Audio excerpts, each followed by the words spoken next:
Welcome and thank you for standing by. Today's conference is being recorded. If you have any objections, you may disconnect at this time. Now I'd like to turn the meeting over to Ms. Treva Alexander. Before we get started, please be aware that the video portion of this webinar is being recorded. Once the red recording light appears, we'll begin.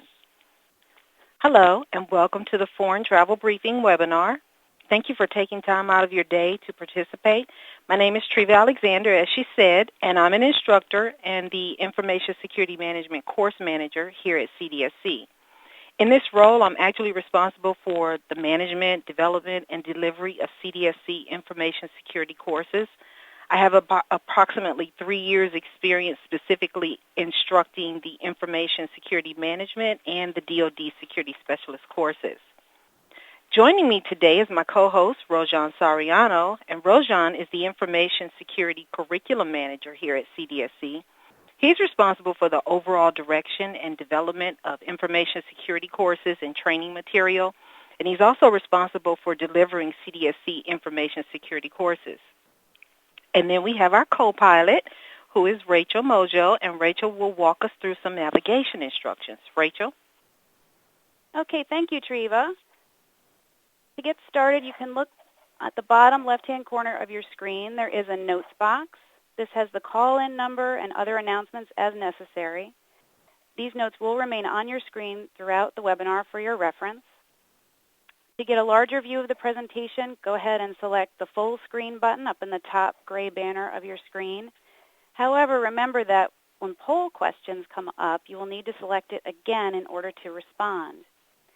Speaking of poll questions, this is what a poll question looks like. We'll be popping up a few of these throughout the webinar. Just select your answer and we'll provide some feedback. Also, on the right-hand side of your screen, there is a Q&A box.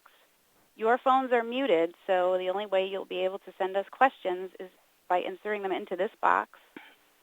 You'll also find a file share box at the bottom of your screen. There are several files here, including our webinar slides for today. You can go ahead and print those out, take notes as you go, and Treva will be discussing several of the other references there related to today's presentation.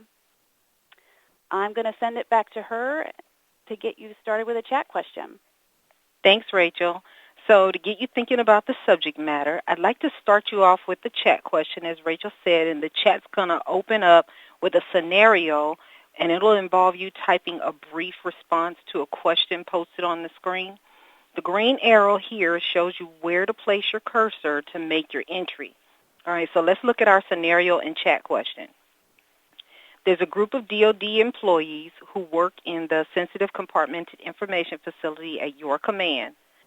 They volunteered to do an unofficial missionary project in Madagascar for 7 days. In your role as their command security person, you're required to provide a foreign travel briefing to them.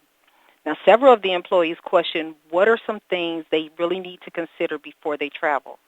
So in about 2 sentences or less, give the employees a general overview of some things to consider prior to traveling, to include some helpful resources. So I'll give you a moment to enter your responses in the chat box.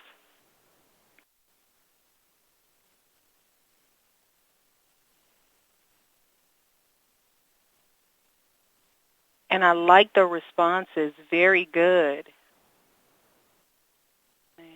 Yes, those are all great. One important thing that your travelers may want to consider, like someone has already mentioned, is immunizations.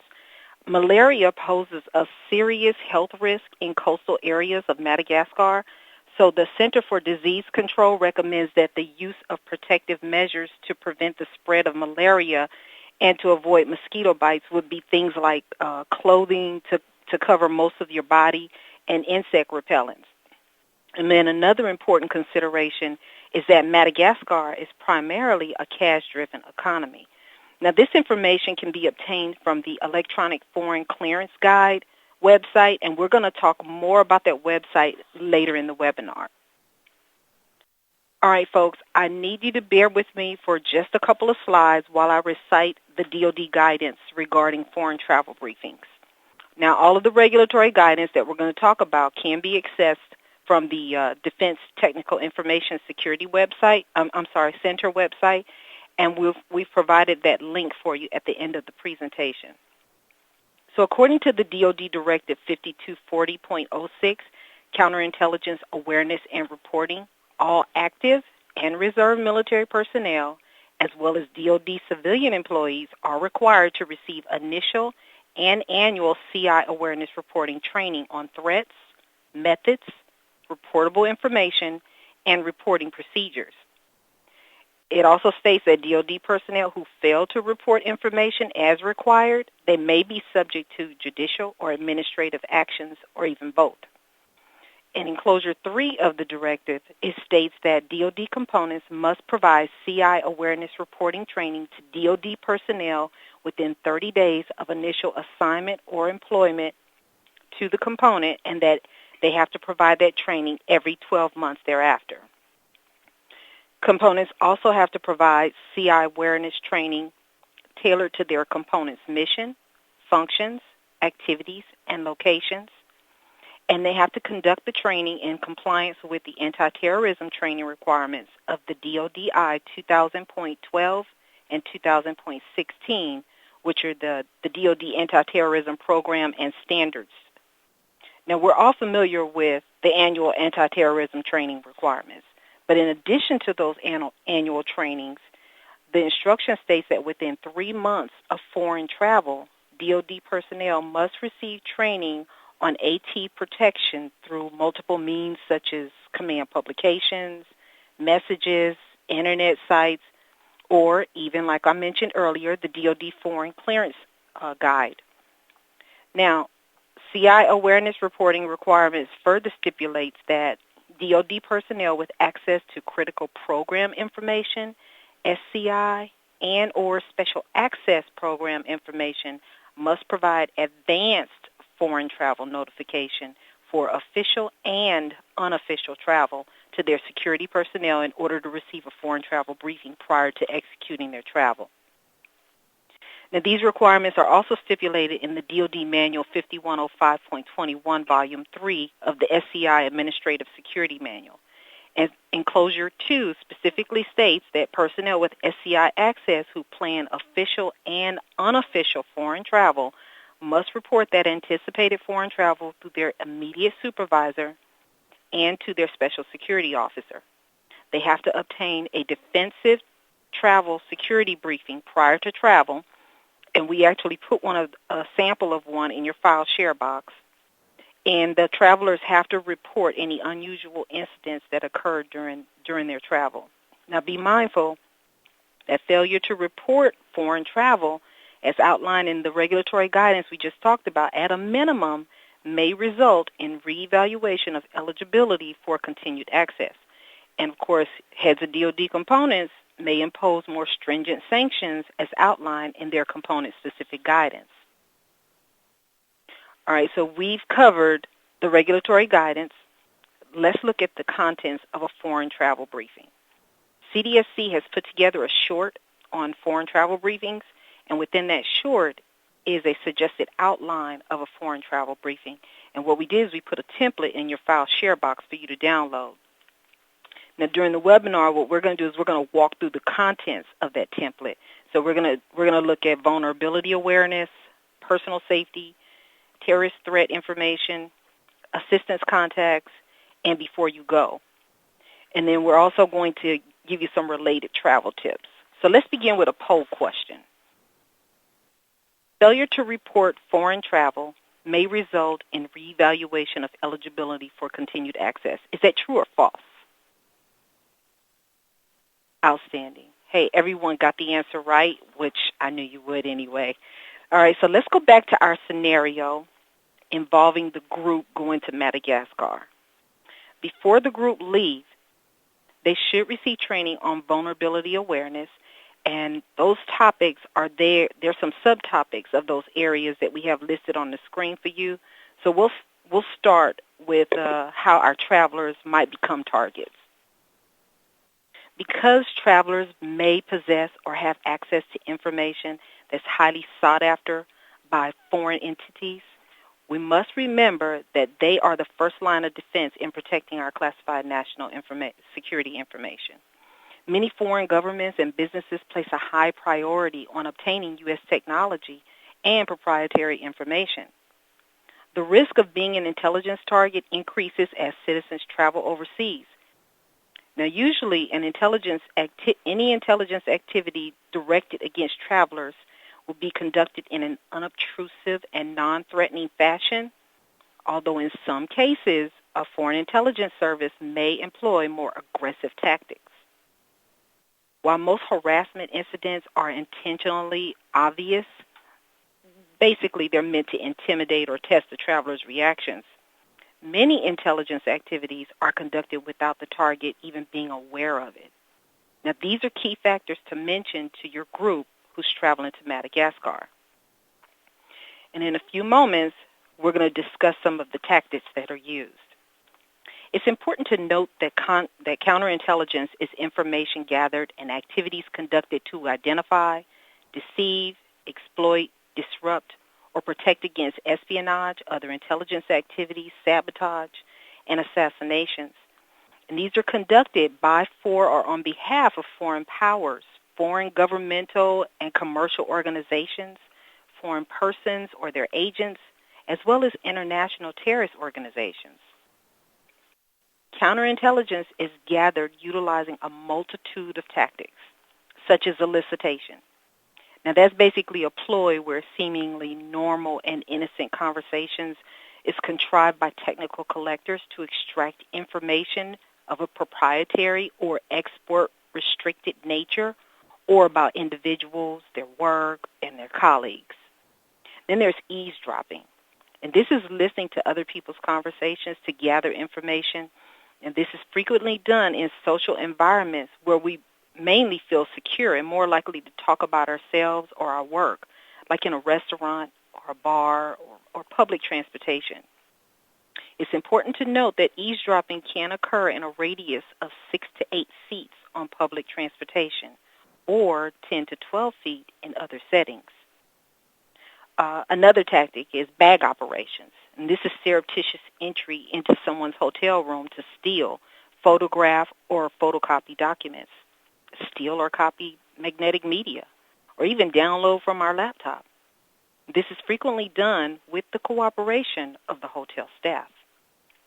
Surveillance is another tactic, and it's usually conducted by following you to determine your contacts and your activities, but it's not usually done unless you're suspected of improper activity or a target of greater interest.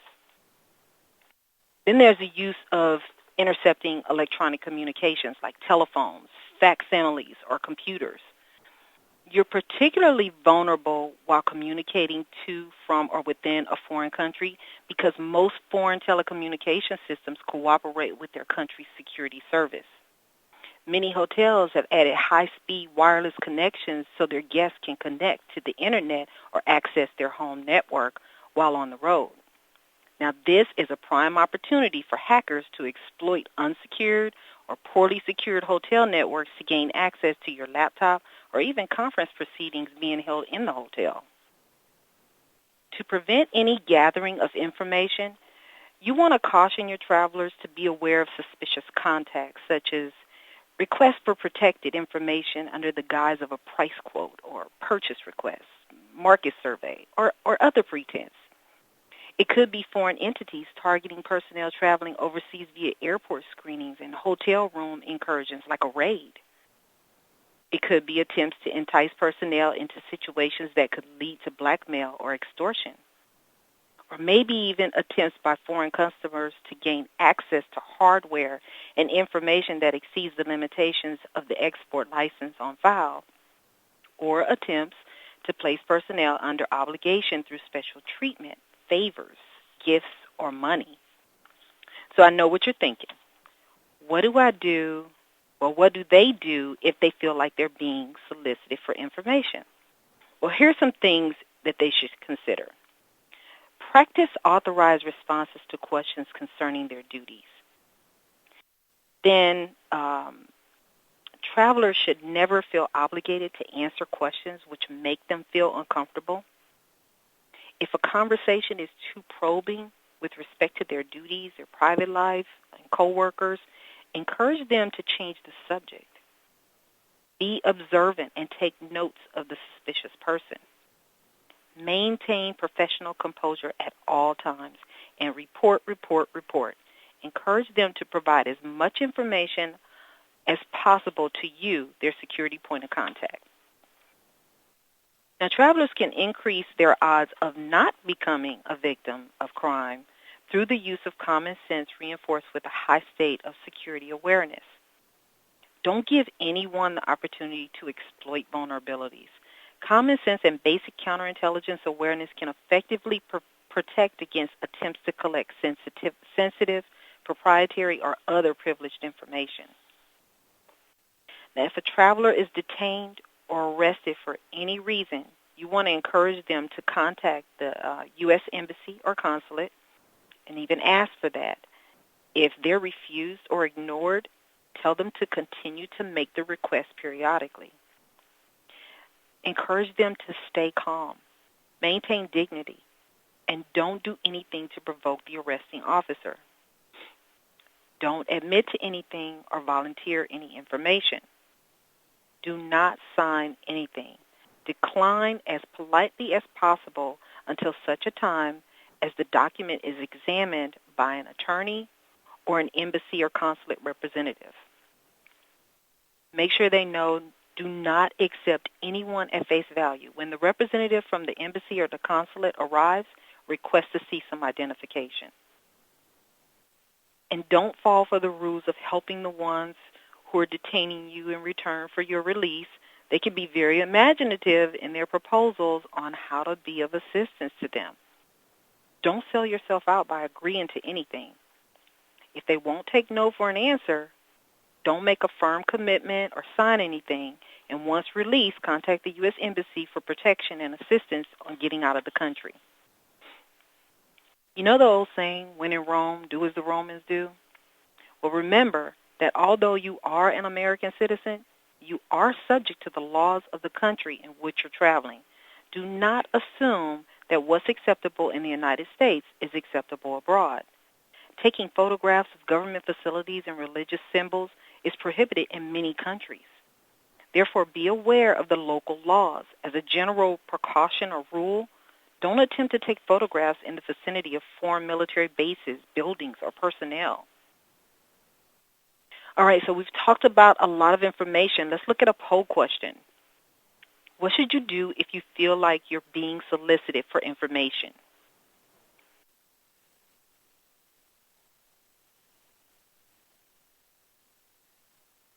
And it looks like majority of the folks answer correctly. The answer is D. Another thing that you want to consider is you want to maintain professional composure and be sure to report as much information as possible to your security point of contact. And we mentioned that earlier. All right, folks. Next up is Rojan, and he's going to provide guidance on personal safety. Thank you, Treva. The next section of a travel briefing provides guidance on personal safety, to include how to maintain a low profile, as well as hotel and travel safety tips. New surroundings and exotic destinations may lead travelers into a false sense of security. Whether traveling on official or unofficial business, personal safety is paramount.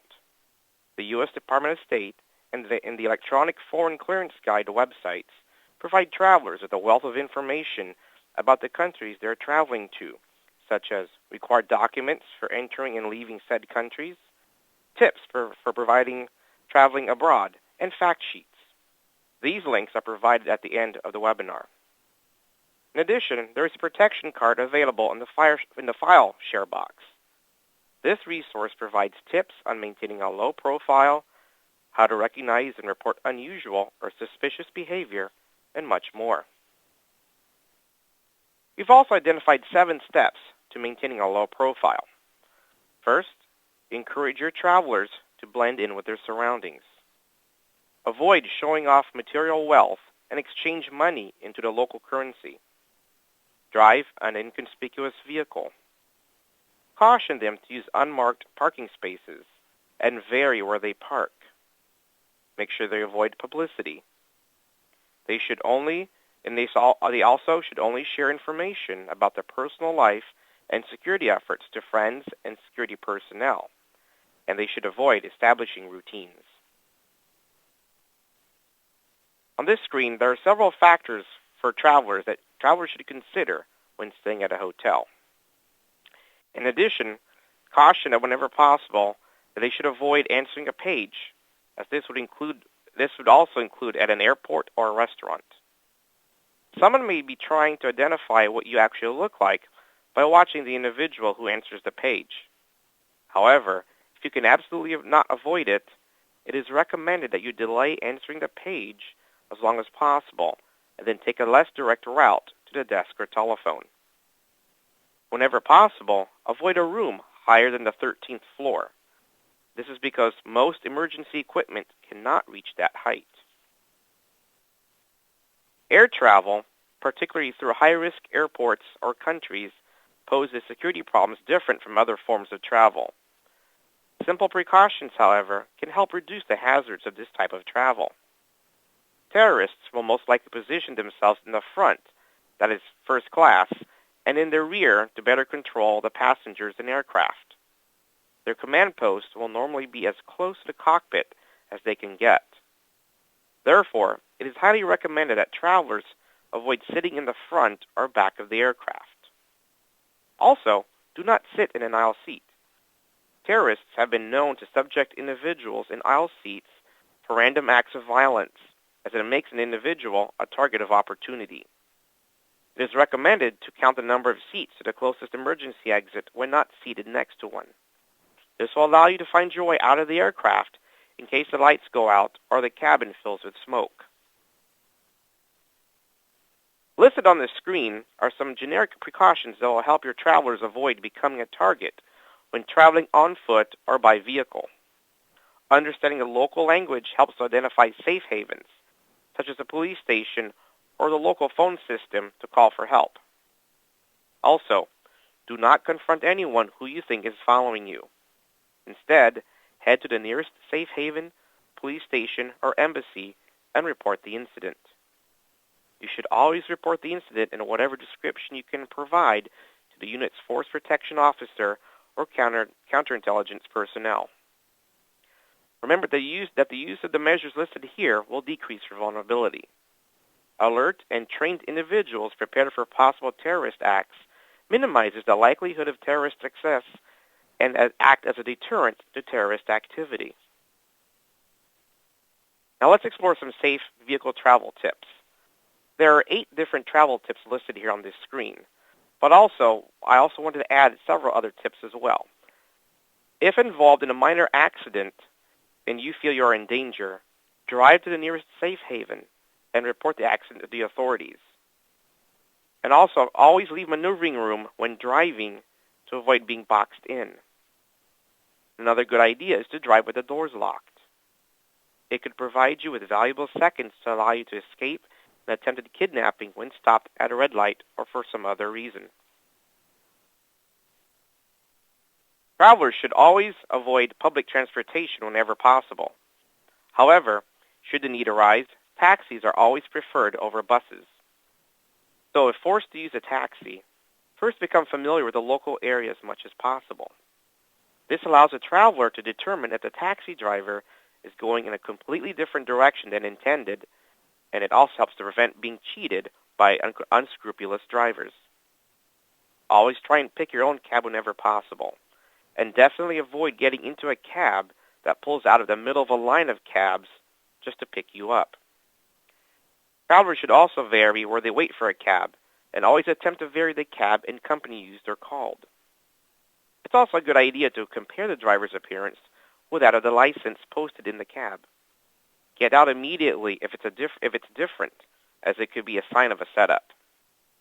And as always, pay the bill and get out of the cab as soon as possible if the driver behaves suspiciously or appears hostile.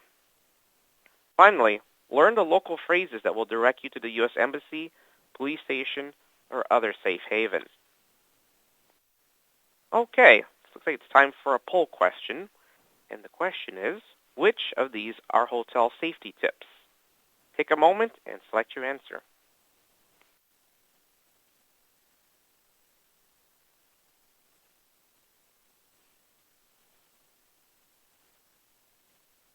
All right, it looks like the majority of you responded correctly.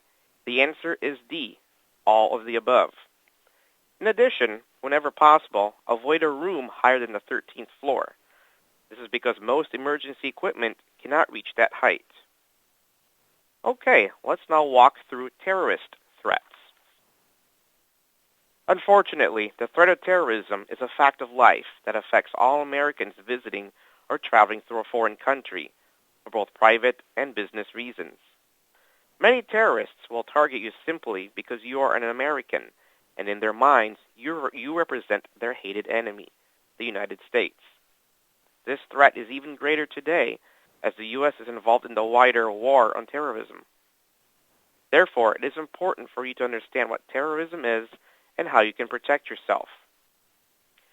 Terrorist acts can occur in any country at any time for a variety of reasons, and you can find yourself a victim by being at the wrong place at the right time.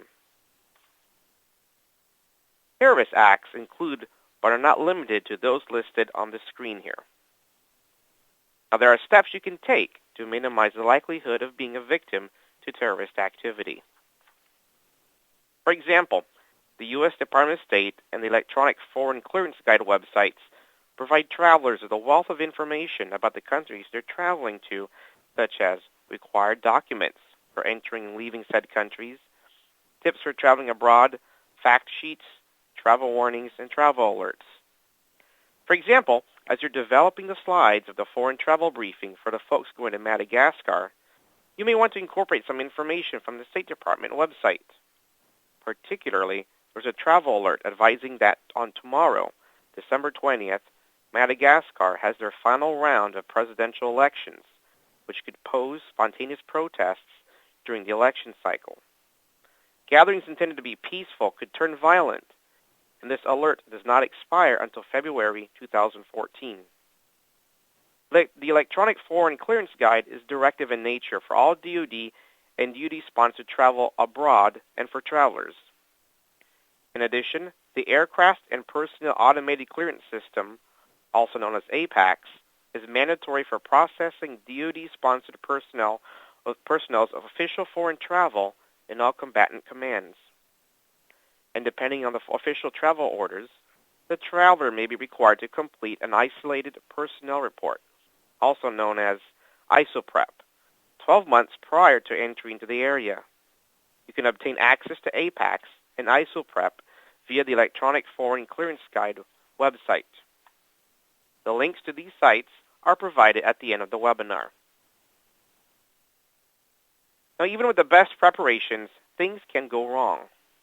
So, be sure to obtain embassy and consulate contact information, including relevant surrounding landmarks. Also ensure to obtain domestic contacts, such as a company point of contact, if applicable, a security point of contact, Department of State contact, passport information or replacement contact. In addition, make sure you have contacts for your financial institution, insurance company, and family members. So before you go, leave a copy of your itinerary with a relative or close friend. Learn about the places you plan to visit and familiarize yourself with local laws and customs. Establish a point of contact for your family to call in an emergency. Keep all medications in their original container. Register your travel with the Department of State. And check health and immunization information with the Centers for Disease Control and World Health Organization. Your passport is the most significant identification you will carry. This is your proof of American citizenship while traveling abroad. Passport theft, particularly American tourist passports, is on the increase. Take extra precautions to protect your passport, since its loss or theft may cause you unnecessary travel complications as well as significant expense. Finally, Advise your travelers that upon their return to the U.S., they must contact you, their security person, for a foreign travel debriefing. Now, we've placed 2 sample foreign travel debriefing questionnaires in the file share box for your use. On this screen is a list of the resources cited during today's presentation. You can download the slides and other resources as well from the file share box. Folks, that completes today's segment. Now, we hope you'll take a moment to participate in our survey.